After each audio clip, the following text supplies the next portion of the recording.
On Friday, the 11th of March 2011, at 2:46 p.m., the Great East Japan earthquake of magnitude 9.0 did considerable damage in the region, and the large 15-meter tsunami that it caused disabled the power supply and cooling of 3 Fukushima-Daichi reactors, causing a nuclear accident.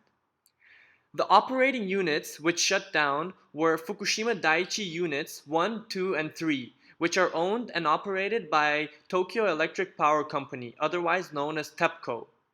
Unit 4 became a problem on day 5. It was found that 3 TEPCO employees at Daiichi and Daini plants were killed directly by the earthquake and tsunami, but there have been no reported fatalities from the nuclear accident itself. However, this incident could have been entirely avoided. In building a nuclear power plant, TEPCO faced multiple ethical dilemmas while seemingly sacrificing public safety for a greater profit margin. One of the initial dilemmas was the cost-cutting factor and the extent to which it was to be done. The plant was built near a coastal region. Also, a small hill in the region, which functioned as a natural protection from tsunamis, was cut in half just for the project. Thus, it was TEPCO's responsibility to protect the public's welfare and guarantee their safety. The chosen location significantly reduced estimated costs for the power plant. TEPCO, a private company at the time, had for-profit goals from the project.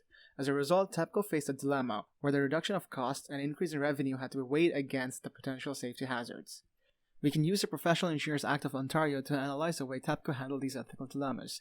TEPCO as an entity violated the Professional Engineers Act 72.2a, which states negligence is a form of misconduct. Starting from building the plant near coastal waters for cost-cutting reasons to constructing Fukushima's tsunami defense using insufficient data, TEPCO demonstrated negligence throughout the power plant's development. TEPCO also failed to abide by Act 72.2b and Act 72.2c as it delayed reports and refused to update their facility as suggested by the International Atomic Energy Agency.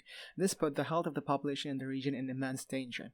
In addition, TEPCO did not conform to the Code of Ethics as they were in violation of 77.1 and 77.2, both of which place the public's need above everything else. There are alternative paths that could have been taken in the project.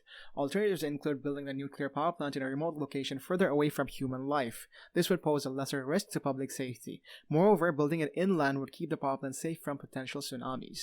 Another solution would be to build a bigger wall around the power plant so that tsunamis cannot affect operations of the power plant.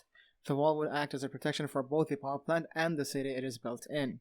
Lastly, building a power station which uses material which are not radioactive can be another solution in high-risk areas. If anything were to happen, the aftermath would not be as devastating as it is for a nuclear-powered plant.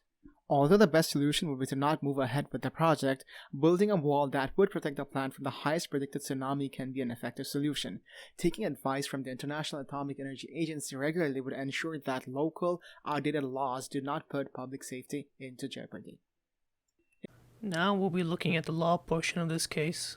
In Japanese law, the following clause means that the nuclear operator won't be held accountable because the circumstances are exceptional. But in this case, the earthquake and tsunami that triggered the accident were foreseeable, and the plant was meant to be designed to handle such an event. So the clause didn't apply to TEPCO, and they were entirely held liable for damages. In terms of engineering law, tort law applies to this case because there have been damages caused by negligence. Negligence on the part of TEPCO, the Japanese government, and General Electric. The government of Japan was held accountable because it failed to regulate over TEPCO, and because its acts may have expanded the damage further. Another party that was guilty was General Electric, the designer of the reactors, who were liable under US law because their design had weaknesses, and there is already some evidence that proves this might be the case. In terms of compensation, TEPCO paid approximately 14.5 billion yen to individuals and approximately 126 billion yen to companies and sole proprietors, but there is still compensation that is undelivered to the survivors and individuals involved in the event.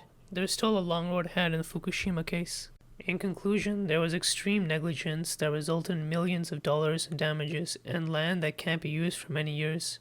This case shows what can go wrong when engineering standards are not met, and is a perfect example of gross negligence and tort law.